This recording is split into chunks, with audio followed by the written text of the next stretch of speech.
আসসালামু আলাইকুম, শুভ সকাল। ফজরের সালাত জামাতের সহিত আদায় করে একটু হাঁটতে বেরোইলাম শরীয়তপুর জেলা পুলিশ লাইন্স মাঠে।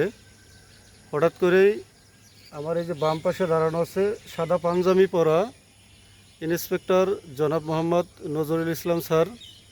আজকে কিন্তু তার পিআরএল শুরু, আজকে হলো 3 তারিখ। দেখেন, সে কিন্তু চাকরি জীবনে তার পুরাটাই আজকে শেষ করলো। তাই আসলে একটু হাঁটাহাঁটি করলাম, হৃদয়টা কেঁপে উঠলো, কারণ আমরা একসাথে কিন্তু হাঁটাচলা করছি।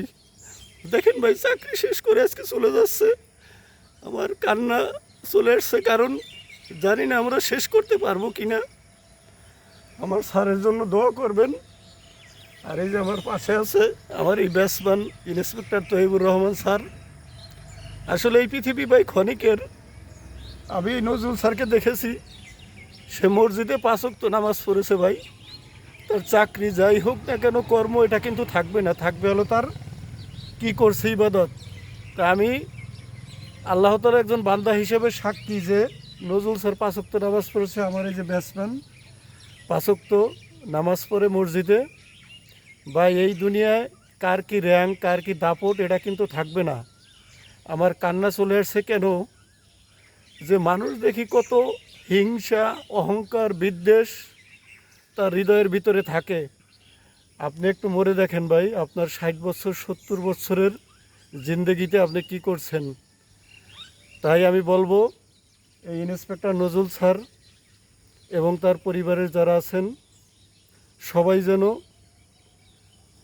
পিআরএলের জীবন এবং বাকি জীবনে যতদিন এই পৃথিবীতে আল্লাহ তাআলা তাকে বাঁচিয়ে রাখছেন, তার জীবন যেন সুন্দর সুস্থভাবে আল্লাহ তাআলা কাটায়।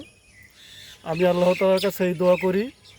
আর আমরা যারা এখনও চাকরি জীবনে চাকরি করতেছি, আমাদের জন্য সবাই দোয়া করবেন, আমরা যেন সৎ নিষ্ঠাভাবে বাকি জীবনগুলা চাকরি করতে পারি এবং কাটাতে পারি।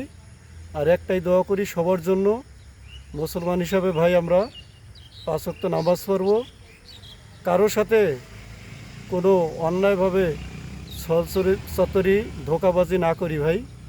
সবাই ভালো থাকবেন। আমার এই ভিডিওটি যদি ভালো লাগে অবশ্যই সাপোর্ট দিবেন।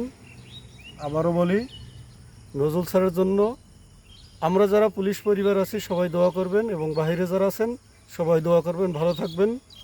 আল্লাহ হাফেজ।